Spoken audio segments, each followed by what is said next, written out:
मधुबन के बाबा, मधुबन के बाबा मुरली वाले, आपका क्या कहना,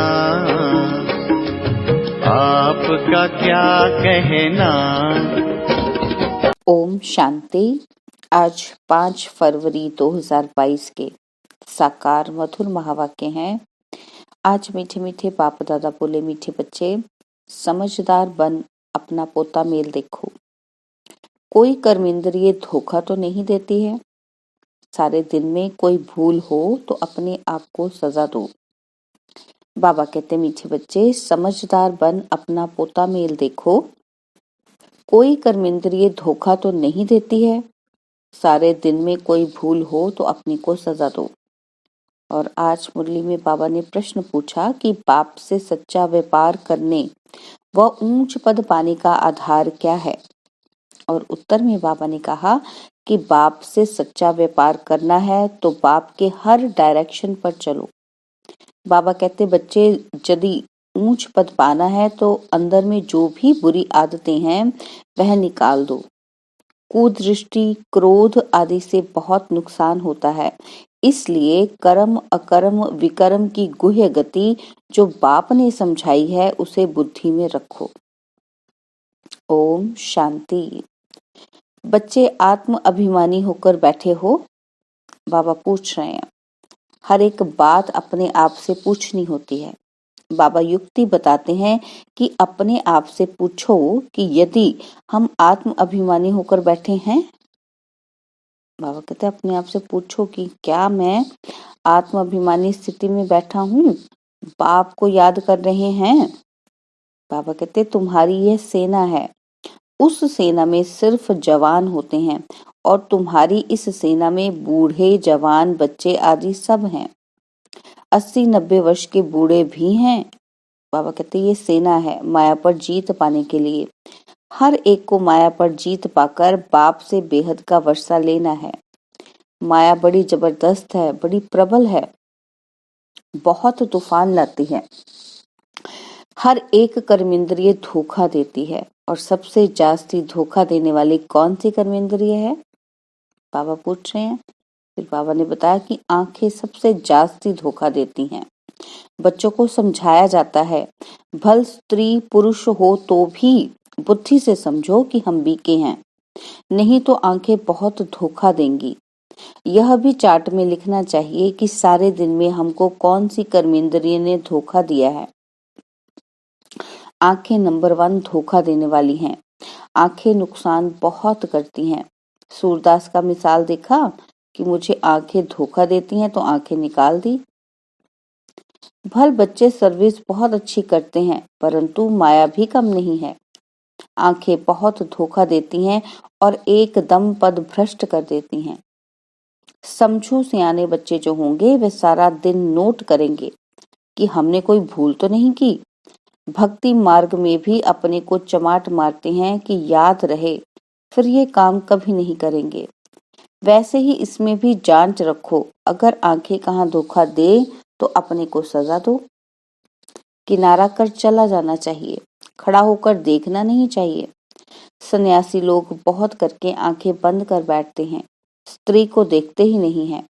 वहां पुरुषों को आगे और स्त्रियों को पिछाड़ी में बिठाते हैं। और यहाँ भी तुम बच्चों को मेहनत करनी है। विश्व का राज्य पाना कोई मासी का घर नहीं है। अभी तुम बच्चे हो संगम युग पर। बाबा कहते हैं, संगम के साथ साथ पुरुषोत्तम अक्षर जरूर लिखो जो किसी को भी समझाने में सहज हो। पुरुषोत्तम संगम युग, जबकि तुम मनुष्य से देवता बनते हो। गायन है ना कि मनुष्य से देवता किए। कौन से मनुष्य? कलयुगी मनुष्य। देवताएं तो रहते हैं सतयुग में, तो कलयुगी मनुष्यों के लिए देवता नरकवासियों को स्वर्गवासी बनाने के लिए ही बाप आते हैं। यह भी अभी तुम जानते हो। मनुष्य तो घोर अंधियारे में पड़े हैं। बहुत हैं जो कभी स्वर्ग को देख भी नहीं सकेंगे। बाप कहते हैं, तुम्हारा यह धर्म सुख देने वाला है। भल गाते भी हैं कि हेवनली गॉड फादर, परंतु उसने हेवन की स्थापना किया यह नहीं जानते। और धर्म वाले भी कहते हैं कि हेवनली गॉडफादर, परंतु उन्हों को भी यह मालूम नहीं है कि हेवन में हमारा पार्ट ही नहीं है। क्रिश्चियन लोग खुद कहते हैं कि पैराडाइज था। इन देवी देवताओं को गॉड गॉडेज भी कहते हैं, परंतु यह नहीं समझते तो जरूर गॉड ने उन्हों को गॉड गॉडेज बनाया होगा। तुमको बाप अब ऐसा बना रहे हैं तो तुमको मेहनत भी करनी चाहिए। अपने से रोज पूछो कि मुझे कौन सी कर्मेंद्रिय धोखा देती है। जबान भी कम नहीं है, अच्छी चीज देखेंगे तो दिल होगी कि ये खाऊं। आगे तुम बच्चों की कचहरी होती थी, भूल बताते थे। शिव बाबा के यज्ञ से कोई चीज चोरी करना बड़ा खराब है, परंतु माया नाक से बहुतों को पकड़ती है। तो बाप कहते हैं कि बच्चे, बुरी आदतें जो हैं वह निकालनी चाहिए, नहीं तो ऊंच पद पा नहीं सकेंगे। फल स्वर्ग में जाएंगे, परंतु कहाँ राजा और कहाँ प्रजा, और प्रजा में भी गरीब साहूकार होते हैं। तो कर्मेंद्रियों की बहुत संभाल रखनी चाहिए, पोतामेल रखना चाहिए, यह भी व्यापार है ना। तो बाबा कहते कोई विरला ही यह व्यापार करे। बाप समझाते हैं, बच्चे अगर मेरे से व्यापार करना है, ऊंच पद पाना है तो डायरेक्शन पर चलो। माया तुमको भुलाएगी जरूर। अगर बाप की मत पर नहीं चलेंगे तो पिछाड़ी में सब साक्षात्कार होंगे, फिर तुम बहुत पछताएंगे। अभी तो सब कहते हैं कि हम नर से नारायण बनेंगे, परंतु अपने आप से पूछते रहो कि बाबा के डायरेक्शन को अमल में लाओ तो बहुत उन्नति होगी। बाबा कहते सारे दिन का पोतामेल निकालो, आंखों ने कहा धोखा तो नहीं दिया। मंजिल बहुत ऊंची है, इसलिए 8 रत्न ही पास विद ऑनर निकलते हैं। भल 9 रत्न भी होते हैं, उसमें नंबरवार तो है बाबा। बाबा कहते नंबर 1 तो है बाबा। सारे नंबरवार होते हैं, लेकिन नंबर 1 बाबा हैं। बाकी 8 रत्न जब कोई ग्रहचारी बैठती है तो 8 रत्न की अंगूठी पहनते हैं, तो पास विद ऑनर 8 ही निकलते हैं। बाकी को कुछ ना कुछ दाग लगते हैं, इसमें बड़ी मेहनत है। रावण राज्य है ना, सत्युग में ये बातें ही नहीं होती, क्योंकि रावण राज्य है ही नहीं। ऊंच पद देने के लिए भगवान तुमको पढ़ाते हैं। विचार करो, गुरु भी करते हैं ना। बाबा कहते ये तो सतगुरु है, उन्होंने तो सर्वव्यापी कह बाप से बेमुख कर दिया है, तुम समझा सकते हो। बाप कहते हैं मामेकम याद करो, मैं पतित पावन हूँ। फिर तुम कहते हो ठिक्कर भीतर में है। अब बाप कहते हैं कि तुम सब आसुरी मत पर मेरी ग्लानि अपकार करते आए हो, अब हमको सब पर उपकार करना है। तुम बच्चों में कुदृष्टि, क्रोध आदि कुछ नहीं होना चाहिए, अपना ही नुकसान करते हैं। कुदृष्टि होती है तो उनका भी वाइब्रेशन आता है और दूसरे को भी कशिश होती है। बाबा घड़ी घड़ी बच्चों को ध्यान खिंचवाते हैं कि बच्चे अपने को देखो कि कोई भी कर्मेंद्रिय के वश तो विक्रम तो नहीं बनाया। यह है विक्रम संवत, और पहले था विक्रमाजीत संवत। फिर जब विक्रम करना शुरू करते हैं तो विक्रम संवत होता है। अब बाप बच्चों को कर्म अकर्म विक्रम की गति भी समझाते हैं।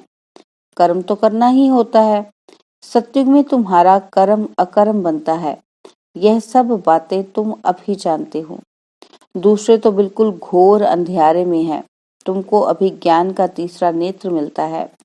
त्रिनेत्री त्रिकालदर्शी बनाने वाला एक ही बाप है। इस ड्रामा के राज को कोई बिल्कुल ही नहीं जानते। तुम मूल वतन, सूक्ष्म वतन, स्थूल वतन सबको जानते हो। आधा समय के बाद फिर दूसरे धर्म आते हैं जो वृद्धि को पाते हैं।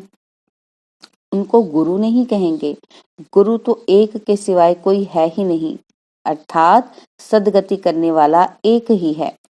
अब सबकी सदगति होनी है, उनको धर्म स्थापक कहा जाता है, ना कि गुरु।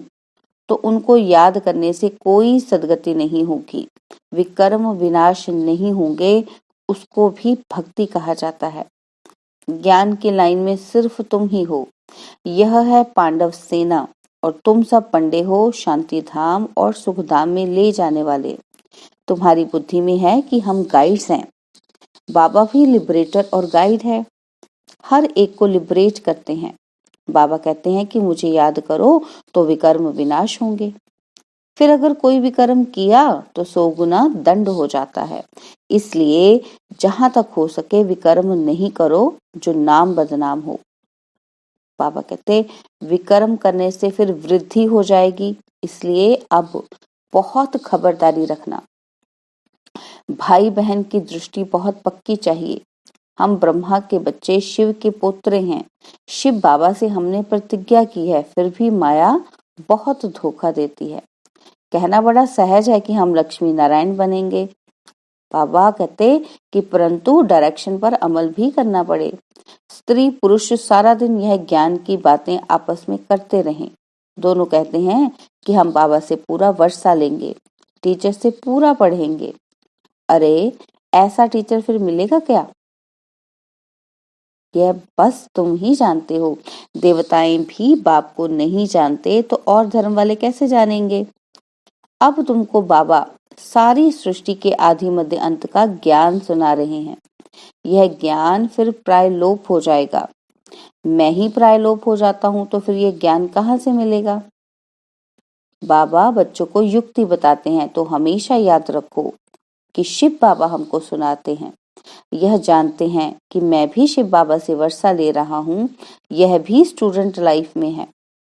किनकी बात करें? ब्रह्मा बाबा की। तो बाबा कहते तुम भी मनुष्य से देवता बनने के लिए पढ़ रहे हो। देवताएं होते हैं सतयुग में, कलयुग में मनुष्य हैं। उसमें भी अनेक धर्म हैं। ये बहुत समझने की बातें हैं। यहाँ आते तो बहुत हैं, फिर भी तकदीर में नहीं है तो कहते हैं हमको संशय आता है। शिव बाबा इसमें कैसे आकर पढ़ाते हैं? मैं नहीं जानता हूँ। अरे शिव बाबा अगर ना आए तो भला शिव बाबा को याद कैसे करेंगे जो तुम्हारे विकर्म विनाश हों? उनकी याद के बिना तो विकर्म विनाश हो न सके।